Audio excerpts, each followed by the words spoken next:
Sámúẹ́lì Kini orí 5 láti ẹsẹ̀ 1 títí dé ẹsẹ̀ 12.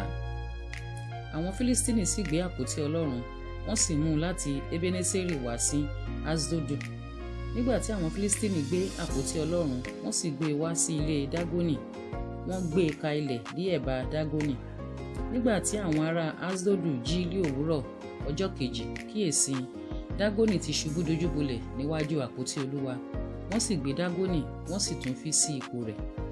Nígbà tí wọ́n jí ní òwúrọ̀ ọjọ́ kejì, kíyèsí, Dágónì ti ṣubú dojúbolẹ̀ níwájú àpótí Olúwa, àti orí Dágónì àti àtẹ́lẹ̀ ọwọ́ rẹ̀ méjèèjì ké kúrò lé ojú ọ̀nà. Dágónì ṣàlíòkù fún ara rẹ̀. Nítorí náà, àwọn àlùfáà Dágónì àti gbogbo àwọn tí máa wá sí ilé Dágónì kò sì tẹ ojú ọ̀nà Dágónì ní Aṣdodu títí di òní.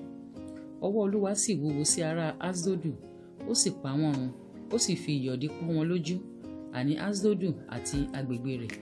Nígbà tí àwọn ènìyàn Aṣdodu rí i pé bẹ́ẹ̀ lé ó rí, wọ́n sì wí pé, àpótí Ọlọ́run Ísírẹ́lì kì yóò bá wa gbé, nítorí pé ọwọ́ rẹ̀ wúwo sí wa àti sí Dágónì Ọlọ́run wa. Wọ́n ránṣẹ́ nítorí náà, wọ́n sì pe gbogbo àwọn ìjòyè Fílístínì sọ́dọ̀ wọn. Wọ́n béèrè pé àwa ò ti ṣe àpótí Ọlọ́run Ísírẹ́lì sí? Wọ́n sì dáhùn pé, ẹ jẹ́ kí a gbé àpótí Ọlọ́run Ísírẹ́lì lọ sí Gátì. Wọ́n sì gbé àpótí Ọlọ́run Ísírẹ́lì náà lọ síbẹ̀.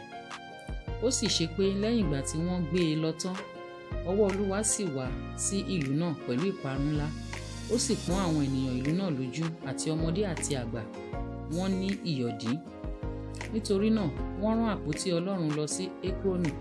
Ó sì ṣe bí àpótí Ọlọ́run ti dé Ekronu, bẹ́ẹ̀ lé àwọn ènìyàn Ekronu kígbe wípé, wọ́n gbé àpótí Ọlọ́run Ísírẹ́lì tọ̀ni wá láti pa wá àti àwọn ènìyàn wa.